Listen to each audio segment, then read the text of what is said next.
Peace to the Saints. I saw that Netflix published a kind of mini documentary, if you will, explaining the stock market. And when Netflix does anything, we should pay attention to it. For Netflix is a popular mainstream media outlet. It is also an enormous propaganda outlet. And so I wanted to understand how Netflix would portray the United States stock market, what truth would be shared and what misinformation or skewed perspective might be forwarded. And so we have to take a look at it. I did preview it. I found it to be reasonably accurate and informative. And in as much as that's the case, I wanted to present it here to you. And also alongside that, have some meaningful conversation about today's economy and more importantly, tomorrow's economy, so that you all can figure out how you can thrive.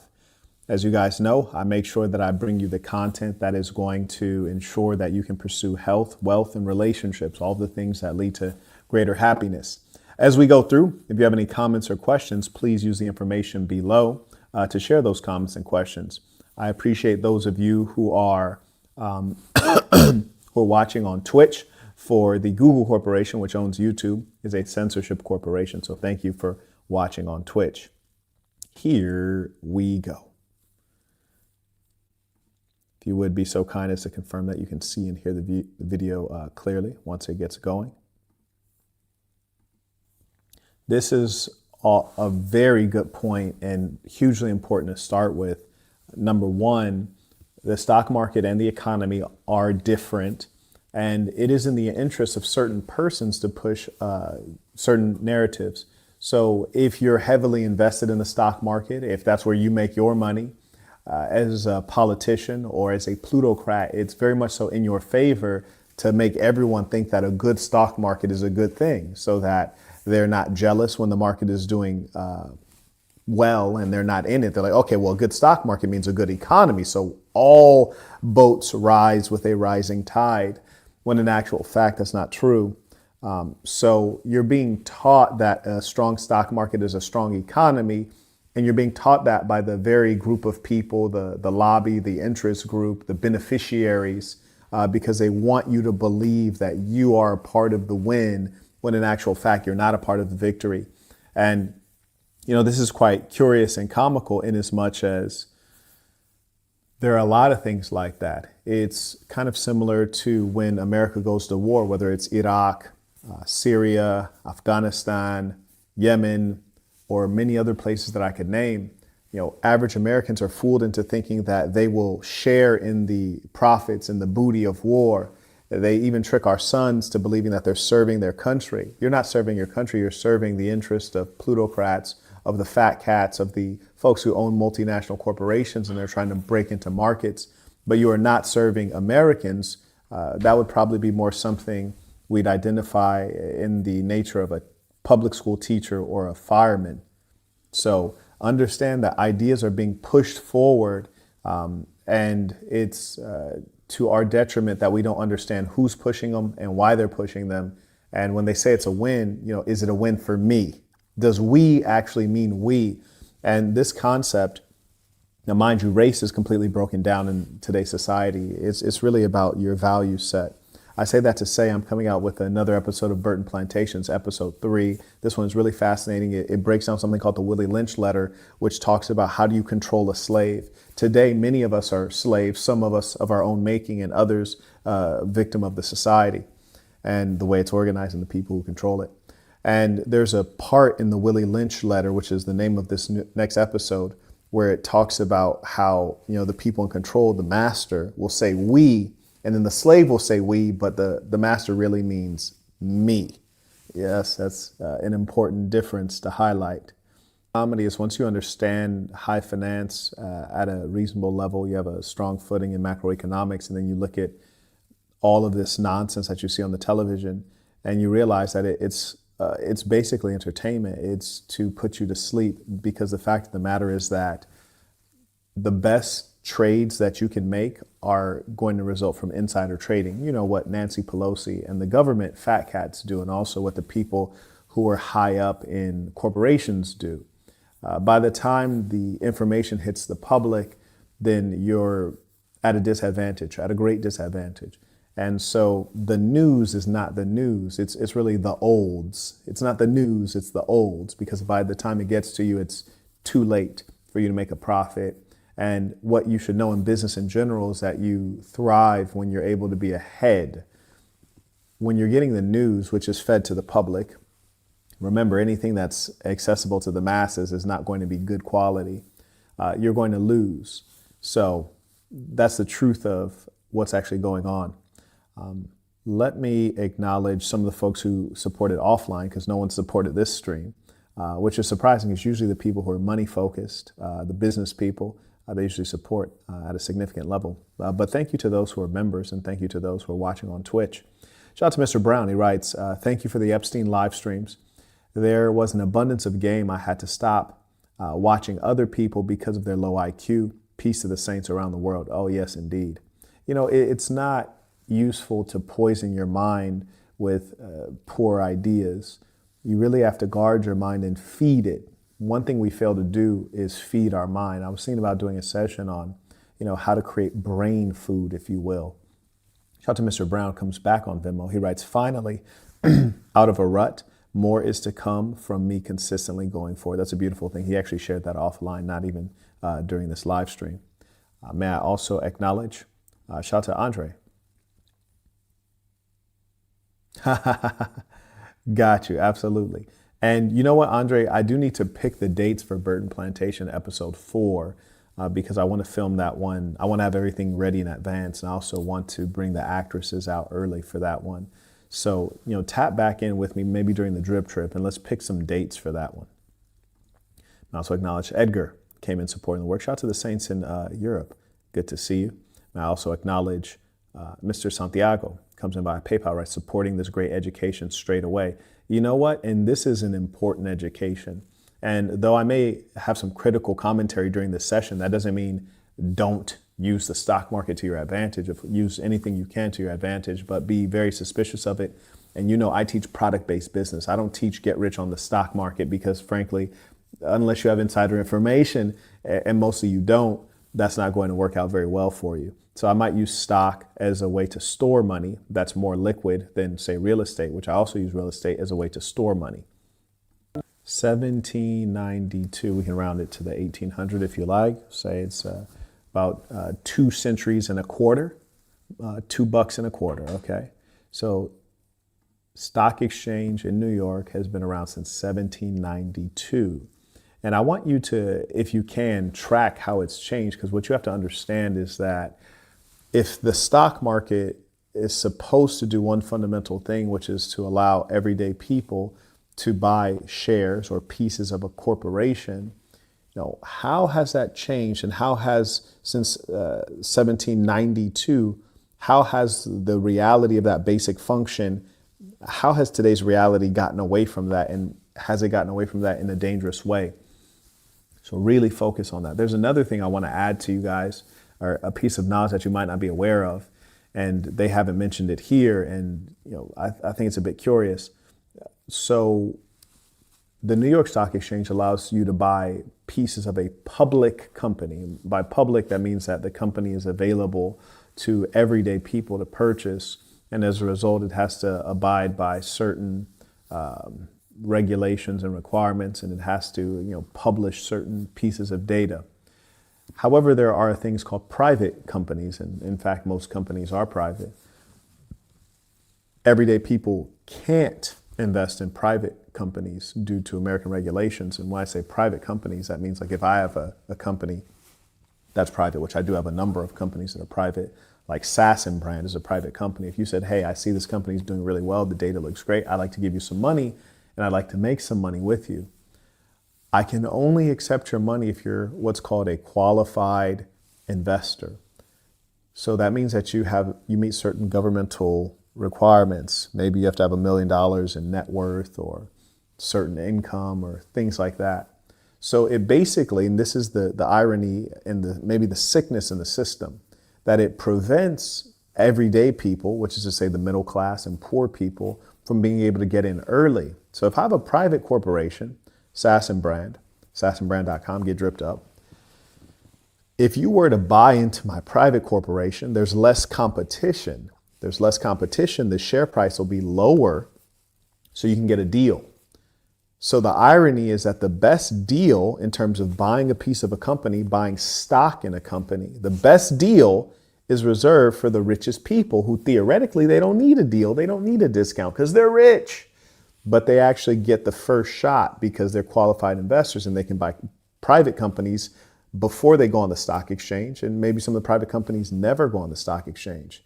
And that is one of the pieces of the system that's rigged. Now, of course, this operates under the guise of protecting everyday people because everyday people are not savvy. Everyday people don't have enough money to, dole out for investments. And mostly you wouldn't even get the opportunity anyways because everyday people don't know real entrepreneurs. But that's something that doesn't get talked about enough, and it's a huge disadvantage. In a more free system, maybe poor people could invest in private companies. Imagine you buy Google before it went public. Generally, when a company goes public, you're going to see huge profits if you're one of the founders or you have founder shares. So if you were to buy into that private company, you'd have founder shares. And when it goes public, then your wealth would skyrocket. But you don't get that opportunity as an everyday person. And the reason that I know about this quite well from both sides is because I've been in the game for a long time. I've created a number of private companies and I've raised significant amounts of finance.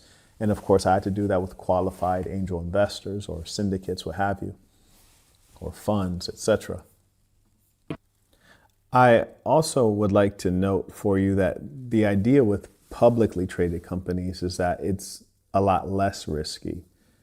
It's the privately owned companies that are more of a black box and theoretically would be more risky because they're not as tried. They don't have as much time in the game. They're not necessarily, they don't have to abide by certain regulatory things that are necessary for being publicly listed. I also want to draw your attention to the imagery here and that they chose to show an entrepreneur and represent the entrepreneur as a female. And these are subconscious, subtle things that I don't think should get by you. And this also goes in line if you look at enrollment in university, overwhelmingly female. You look at new lawyers, you look at the people who are coming to the helm of the society and industry and all the things that matter, it's increasingly female. The effeminization of the society is very detrimental where you look at all of the developed countries and women's rights where they have education and much else, you find a declining birth rate, which is to say a dying society. When something is dying, it is not in good health. And so this is another piece of propaganda being pushed. We're talking about high finance, which is an industry historically dominated by men. It's being narrated by a woman, and then they show the representation of the entrepreneur, and they show a female child. So this is all engineering, and I think that you should take note of that it may be subtle, but it's effective and subconscious. Ideas. That's the whole idea of the stock market as a force for good. It drives companies to make good decisions, so they have more money to give back to shareholders. That was completely silly, and that's a matter of opinion. The stock market should never be referred to as a force for good. It's a force for profit making money. To make money, yes, I think that is a good thing, but this is misstated. Furthermore, she is talking about the leader operating for the benefit of the shareholders. Well, look at the WeWork situation. I was actually invited by the Chinese government to speak on this years ago. But the WeWork situation was a situation whereby a CEO said, hey, me first. And he made sure that he lined his pockets and then left crumbs for the investors. So the truth of the matter is that there are ways things are expected to work or they're supposed to work, but that's not necessarily how they do in fact work. So in as much as that's the case, she can't accurately state that the CEO is going to work hard for the shareholders to bring them more money. Nah, I don't know about that. I don't know if that's quite lining up. And more money to grow and create jobs, and that's good for everybody. To grow and create jobs, really? No, she's failing to utilize the most critical word, which is profit, create profit. No CEO that's worth anything wants to create jobs. In fact, we'd like to reduce jobs. Marquette, why would you do that? That sounds so mean and unloving. Well, this is about money. Jobs means that you have to deal with a human, which can be an annoyance in general. They're unreliable. They require health insurance if they're full-time. You have to pay taxes on their salaries, and you have to interface with the government. You're at greater risk because they can go to HR, they can complain, they can sue you. They're going to be incompetent at a level because they're not a robot, they're not a program. So you'd much rather remove and reduce jobs, rely on software, and improve profitability. So she's actually speaking something that's in direct contradiction to capitalism. So this is a lie, is what I'm saying. Shelton Wayne writes, Peace of the Saints, tuition. And I don't know if this was an intentional lie or an accidental lie. I don't know. But I can tell you the fact that it's a high finance a documentary on finance, and it's narrated by a woman, and the protagonist representing the entrepreneur is a female. I think that those things are worth noting. Shout out to Luis, right? Showing gratitude, Sassam, Los Angeles. I appreciate you. And this is critical education that probably should have been taught in your local public school, and it wasn't on purpose. Shout out to Jay, writes, Peace to the Saints. There are a great many things that that those who run the society don't want you to understand. They want you to think you have a chance in the stock market, because what essentially is happening in the stock market most often is the people who have superior skills, knowledge, and tools, algorithms and all this good stuff, and information, they're taking your money from your pocket and putting it in their pocket. So it's like the poor taking, it's the rich taking from the poor. And what I mean by that is you put your money into Apple's at $100, and Steve Jobs or whomever goes and talks about the new product that they have. And before he made that announcement, we knew that when he makes that announcement, the stock price is going to shoot up. So before he made the announcement, he told his buddies, people who work in the innovation lab in Apple, they went and bought more stock, and it was at $100. And then he went and made this announcement, and only the certain people knew about the announcement, maybe a couple people in government, a couple people within Apple. Then he makes the announcement, stock price goes up to 150. You just made a significant amount of money. Then the everyday people are like, oh, the stock price is shooting up. I want to be a part of it, because you're an everyday person, which means you're a peon and you are a sheep. So the sheep will go and buy Apple at $150. Me, I bought it before that because Steve Jobs is my buddy, and he told me when we were golfing that he was about to make an announcement. So I went and bought some. So now I've had $100 turn to 150, except I didn't just buy one share. I bought 1 million shares. And so now I had $1 million turn into 1.5 million. So now it's at 1.5 million, which I know is probably unsustainable. I'm gonna go ahead and sell. So I go ahead and sell it, and the other big fish or whales sell as well. Then the stock price comes tumbling back down to 100, and that share price that went up to $150, I cashed out.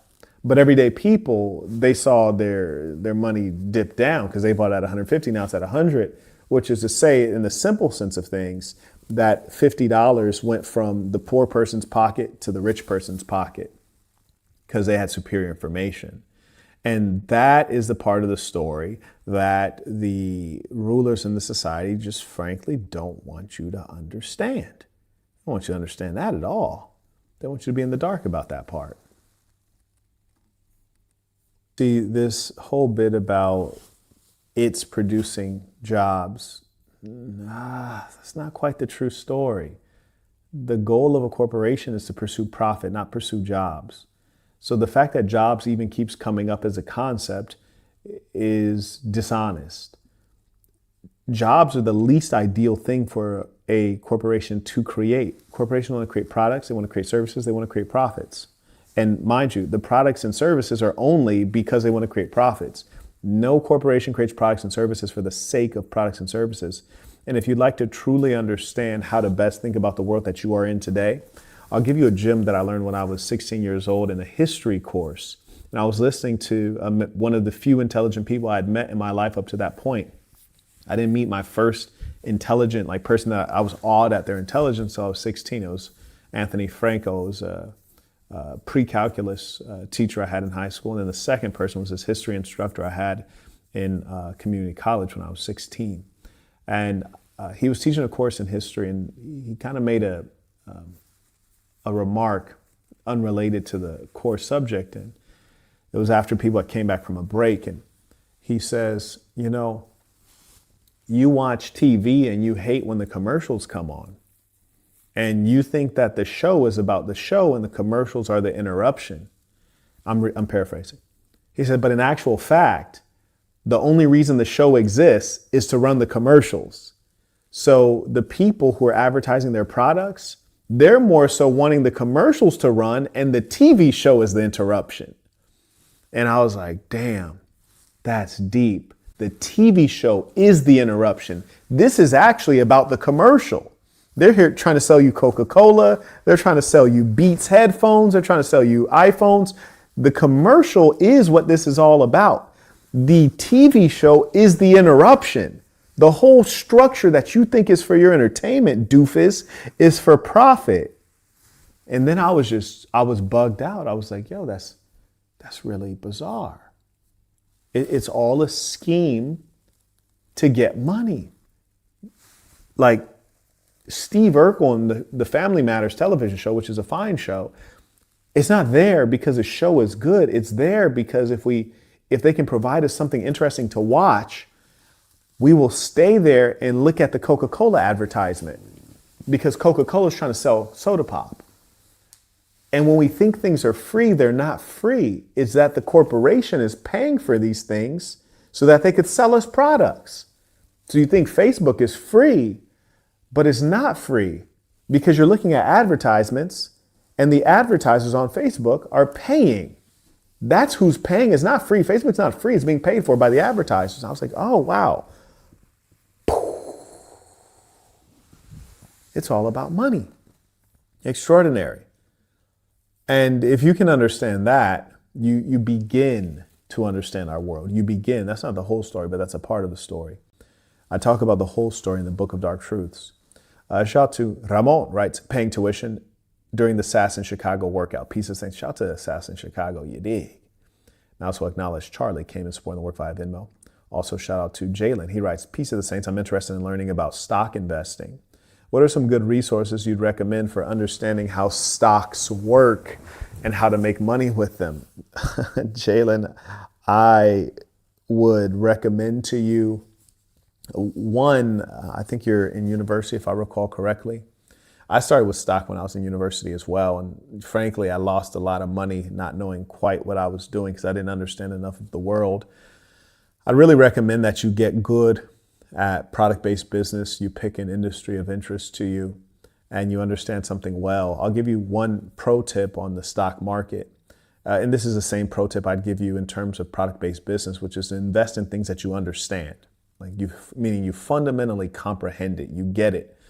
And also invest in things that you use, which is to say, you know, if the product is good. So for example, I'm streaming to you on one software called StreamYard.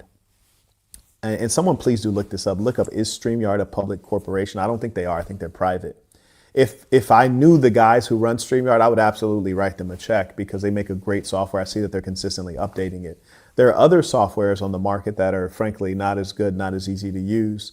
I use live streaming software frequently. I know the industry well. I know what the landscape looks like. And so it's easier for me to pick winners. However, people often invest in things that they don't understand. I don't drink soda, so I wouldn't invest in Coca-Cola because I don't know if Coca-Cola is that much better than Pepsi or RC Cola or Dr. Pepper or 7-Up or Sprite. I don't understand that because I don't even drink soda. I've seen Coca-Cola. They have great branding, but I wouldn't even waste my time investing because I fundamentally don't understand it. So sticking to the things that you know well and you understand and the products that you use, that's the greatest starting point in terms of investing. And also understand that the news is important because you're dealing with a game of mass psychology, not necessarily always of facts and what is materially true, but what people believe is true. So for example, if you had a public corporation like Tesla and someone puts out bad news on them, whether the news is true or false, if the consumers believe it, if the stock owners believe it, everyday people, the peons, then the share price will start to decline. And it may be a good time to buy at that point, but you have to operate based on your things that are known, meaning not a variable, it's a known. You have to respect the news in terms of when to buy and when to sell. And you have to invest in things that you actually comprehend. And it's in our arrogance and our hubris that we put ourselves at risk. He says, no, StreamYard's not public. Okay, very good. And that's the kind of thing that if StreamYard was putting out an IPO, and generally, in my opinion, IPOs always start out, it's the initial public offering. It's when the private company turns public. The price, I feel, often starts too high. And the market has to adjust it because it's a brand new share that you can buy. And so the market hasn't set the price yet. And so after it's on the market for a little while, the price will set based on people trying to buy it or not trying to buy it. But with something like, say, StreamYard, I'd buy it straight away, and I'd buy a lot of it because I've used the software. I know that I've never needed their customer service once. So whether they have it or don't have it, they have a great product. They're able to build proactively to prevent issues for customer service, which prevents them needing to have a high number of employees or a significant customer service layer. The product is good, it's simple, it's easy to use. And I believe that human beings are fundamentally simple-minded, so it doesn't require the user to actually have to learn anything. It's really plug and play in that regard. So in as much as that's the case, it will be a great buy for me, and I know that it's going to keep going up for the near term unless they change leadership. You to soak in what he just said. Quote, you know something's wrong when everyone's talking about it, end quote. When everyone's talking about it, which is to say, when knowledge reaches the masses, the knowledge has no value. The reason that Harvard charges a pretty penny is because the knowledge is secret knowledge. It's privileged information. It's classified in some cases, but knowledge that is common, knowledge that is easily accessible is of very little value. And that's why I always find it funny when you see an everyday person talking about investing in crypto or NFTs and all this stuff. I'm like, okay, this person's an idiot. Because they're talking about things that I heard of like over a decade ago, right? Like well over a decade. And I think, wow, you're just now getting on that? That's sad. And you think you can make a buck on that, huh? Impossible. You're just one of the multitude who's about to be fleeced, and money is about to be taken out of your pocket and relocated into the pockets of someone who's more technical, more informed, and more plugged in than you are. And that's why anytime I make a course that I know has great information, I make sure that it's not affordable. I make sure it's not affordable because I don't want the information to be commonly accessible. I want it to be privileged information so that it remains valuable and highly useful to the people who have it. So my practicum on AI, using AI to create websites and mobile applications with no coding and no experience, I make it expensive because if it wasn't expensive and I give out all these secrets, then everyone's going to be able to go and create applications. It's going to flood the market and thereby devalue the products that I create and the people that I respect and care about create. So we make sure that the knowledge is privileged and expensive. So that's why, when people say, hey, Marquette, why is the price high or why are you not doing it for free? It's because it would have no value. You need it to be expensive. And it'll always be that way. And I can also tell how gamed up someone is or how much intelligence they have when they ask stupid questions publicly. Like say someone said, hey, Marquette, who manufactures your coveralls? I would never tell you that. And I think you're a fool to ask me publicly. Why would I let my secret out to you who's done nothing for me? You're a stranger. And that would devalue the technology that's in this outfit. The wearable tech would be devalued. So these are the kind of things that fools don't understand. Fools have big mouths, small brains. Daz comes in via Venmo. He writes, do you remember when and why you first started working out?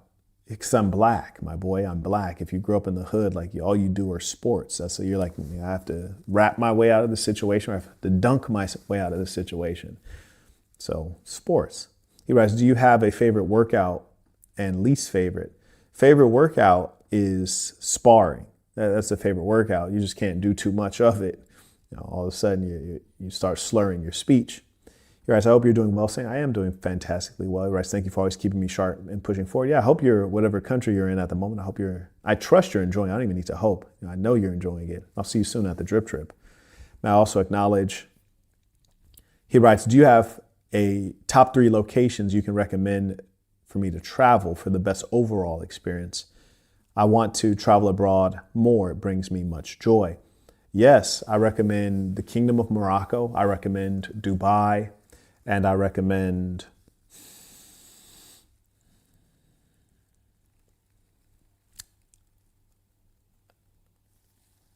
that third one is a tough one. It depends on what you want.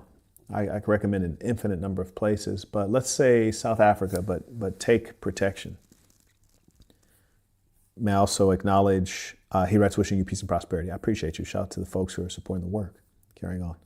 And if you Okay, now this is stupid because let me not say it's stupid. This is only intelligent if you're talking about a legacy business, and generally these will be businesses that are private companies, wherein the father wants to pass it down to the son and the son wants to pass it down to the son. Then you think about the life of the business or the corporation. Whereas in most cases, people are thinking about what's going to benefit them in the here and now or the near term. Why do I care about the next 100 years of a corporation that I start if I'm not going to be alive? Or if it's a public corporation and it's unlikely that my lineage is going to own and manage the corporation? It just frankly doesn't make sense. Duh. Shout out to Dalil. Looks like he just sent someone a message on Wisdom. And that is something that you can do. There are many influencers on Wisdom. There are many experts on Wisdom in law, in psychology, in counseling, in real estate, etc. And so do check it out, wisdom.com. Live stream copyright notice. Interesting. Okay. After copyrighted material is no longer... Wow, okay. That's weird. So YouTube is down. Got it. Okay, I'm going to go ahead and end the YouTube stream. If you guys want to continue watching, I advise you to hop over onto Twitch, apparently.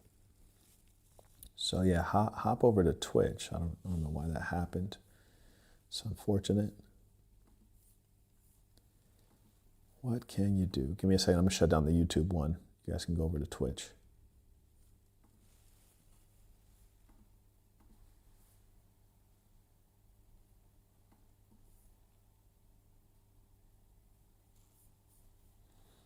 And, one of the many reasons that we're trying our best to not mess with YouTube. Okay. Great. So come on over to Twitch and go ahead and... Oh yeah, send in your comments, questions. Ty's tuition right now as we wind down a bit. Shout out to Gary supporting the work, came in using the Stripe link. May I also acknowledge Christopher as well, supporting using the Stripe link. Carrying on. You have to really understand is that capitalism describes natural processes, or natural human activities. And this is actually, I should probably be copywriting how I'm about to explain this. I think this is really insightful. But capitalism describes the natural way that human beings interact economically. When there are external actors that interrupt the natural ways that human beings interact, this can be described as socialism, communism, or capitalism with a welfare state and all these other things, which is to say that no one does anything for free, generally speaking, especially when you're engaging strangers. You do it for a profit or for a benefit, in other words. You have to have some self-interest. And I think capitalism describes that interaction and the nature behind it. Capitalism, which is to say human progress, technology, will always end jobs. Every time this happens, people complain.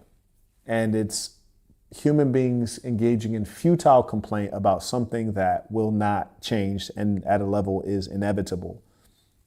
Every now and then it's beneficial when a technology is created and it reduces the need for labor. Like if you were an enslaved African and the cotton gin comes out, that may have been one of the major mechanisms, even more than Abraham Lincoln to get you free, is the fact that you're not needed as much. So mostly technology is going to end jobs and reduce need for human labor, and the people who are low IQ, low skill, and low ambition will complain because they don't want to reskill.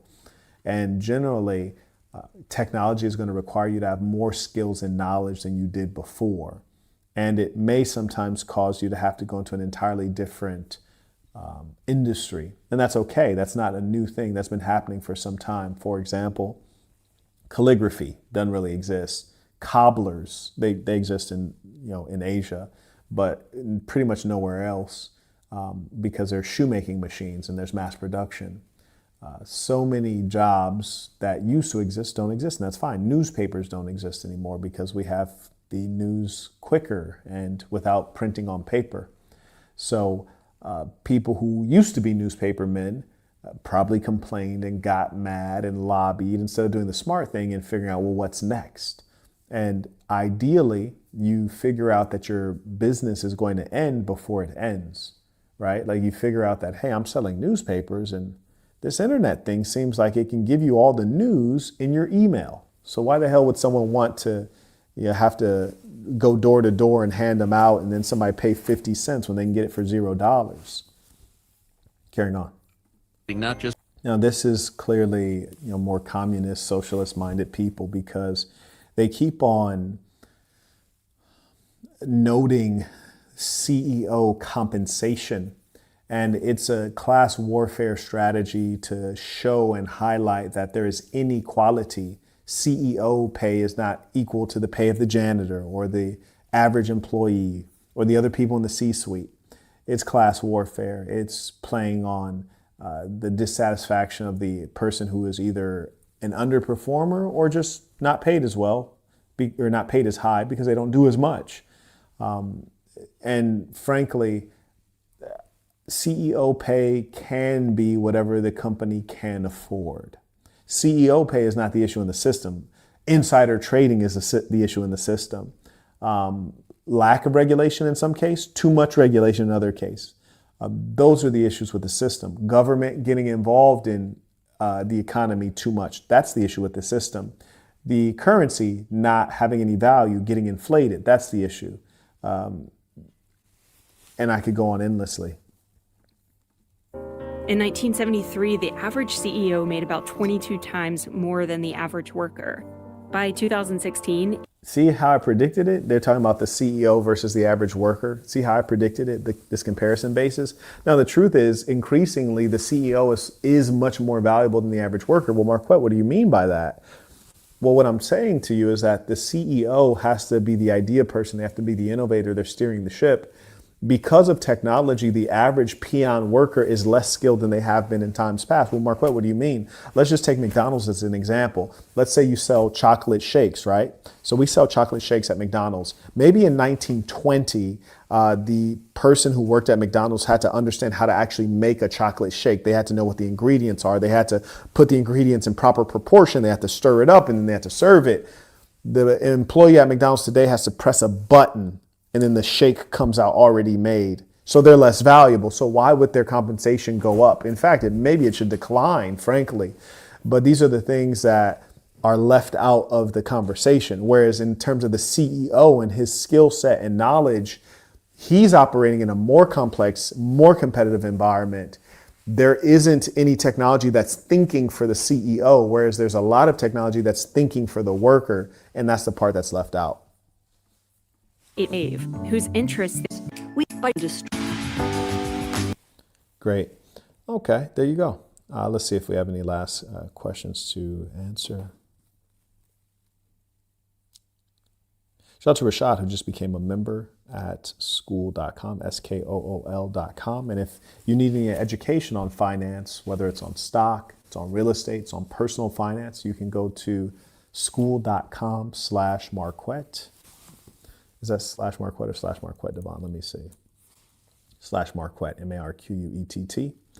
And if you click classrooms, there'll be a number of pieces of education there. And also if you go to the SASN, and that's THESASN.com, click products, there's a number of pieces of education like why real estate now, the stock market for dummies, investing, 401ks, IRAs, teaching you some of the basic things that your parents would have taught you if they knew. In most cases, they just don't know, and that's okay. Ladies and saints, it's been a pleasure to have this time to fellowship with you all. Until next time.